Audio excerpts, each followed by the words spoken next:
चल करके भगवान सुखदेव कहते हैं, खटवांगा दीर्घबाहुस रघुस्तस्मात्रिथुष्णवा अजस्ततो महाराजन तस्मात् दशरथो भवा। सज्जनों, इसी वंश में आगे चल करके राजा हुए हैं खटवांग। ये कथा मैं आपको सूर्य वंश की श्रवण करा रहा हूं। सूर्य वंश के बाद हम लोग चंद्रवंश में प्रवेश करेंगे। चंद्रवंश में कृष्ण जन्म हुआ है, कृष्ण अवतार हुआ है। सूर्य वंश में एक राजा हुए हैं, नाम है सज्जनों खटवांग। खटवांग के पुत्र हुए हैं दीर्घबाहु, दीर्घबाहु के पुत्र हुए हैं रघु, रघु के पुत्र हुए हैं अज, और अज के पुत्र हुए हैं श्रीमान दशरथ जी महाराज। अयोध्या के राजा हैं दशरथ। 3 पत्नियां हैं, कौशल्या, कैकेयी और सुमित्रा, लेकिन पुत्र रत्न की सज्जनों प्राप्ति न हुई। कृष्ण कथा कहने से पहले भगवान सुखदेव ने राजा परीक्षित को 88 श्लोकों में राम कथा सुनाई है।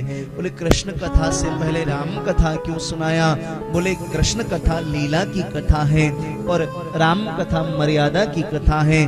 बोले कृष्ण लीला में प्रवेश करने से पूर्व जीवन में मर्यादा का होना आवश्यक है, इसलिए महाराज सर्वप्रथम राम कथा सुनाई। बोले अगर मर्यादित हो जाएंगे तो कृष्ण कथा को समझ पाएंगे, इसलिए पहले कृष्ण कथा सुनाई है, राम कथा सुनाई।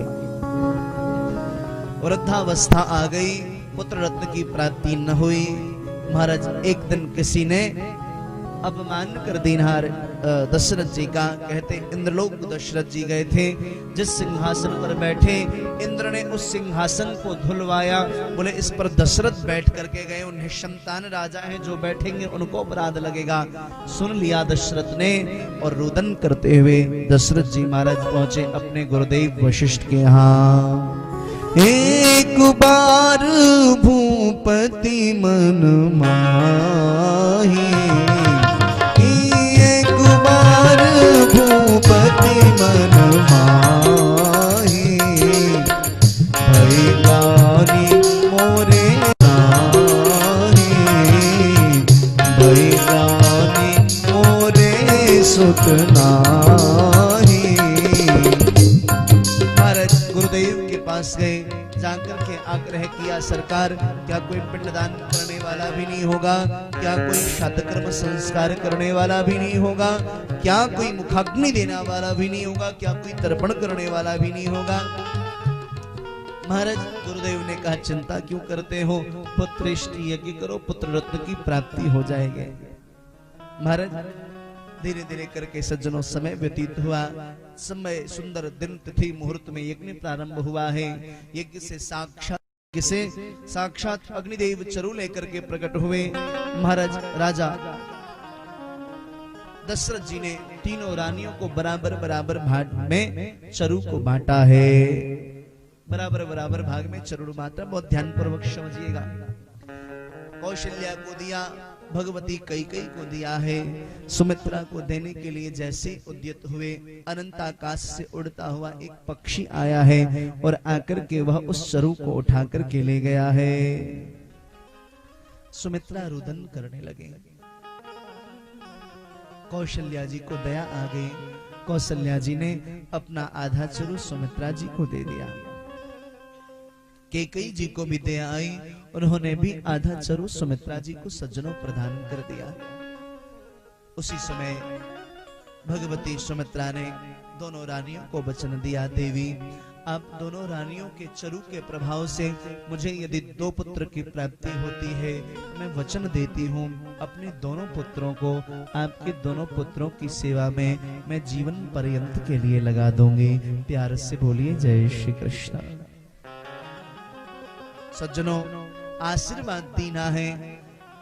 धीरे धीरे करके समय व्यतीत होने लगा। हालांकि यहाँ पर सज्जन संत जन एक कथा और कहते हैं, वो चरु जो पक्षी लेकर के उड़ा है, जाकर के एक वृक्ष के ऊपर बैठा, वहां नीचे भगवती अंजनी बैठ करके तपस्या कर रही थी। महाराज जैसी हाथ उठाया है भगवती अंजनी ने, वह पक्षी कुछ कहना चाह रहा था, मुख में जो चरु था अंजनी के मुख में आकर के गिरा। पवन देव का प्रसाद समझ करके उसको ग्रहण कर लीना। संतजन कहते हैं उसी चरु के प्रभाव से श्री हनुमान जी महाराज का प्रादुर्भाव हुआ। बोलिए हनुमान जी महाराज की। कुछ संत कहते हैं बाद में वही पक्षी उड़ता हुआ श्रीलंका पहुंच गया और रावण की माता को वह चरु प्राप्त हुआ और उसी से श्री विभीषण जी महाराज का प्रादुर्भाव हुआ, उसी से विभीषण प्रकट हुए। इसलिए कुछ संत कहते राम चारणी राम 6 भाई हैं। प्यारों से बोलो जय श्री कृष्ण। हनुमान और विभीषण जी जो हैं वो भी उसी चरु से प्रकट हुए जिससे श्री राम चारों भाई प्रकट हुए। महाराज तीनों रानियों को बराबर बराबर भाग में चरु प्राप्त हुआ है। खूब आनंद के साथ रहने लगे। धीरे धीरे करके सबको ऐसा लगने लगा कि महाराज अयोध्या में उत्सव होने वाला है। धीरे धीरे आ रहा है चैत्र का महीना। चैत्र के महीने में ज्ञात हो गया महाराज भगवती सरयू को भगवान आने वाले हैं। सरयू में बाढ़ आने लगी। संतों ने पूछा अरे सरयू क्या बात है, चैत्र के महीने में तू उफान पे, कोई भाद्रपद का तो महीना है नहीं। सरयू ने कहा आपको नहीं मालूम, साक्षात श्रीमन नारायण राघवेंद्र सरकार के रूप में प्रकट होने वाले हैं।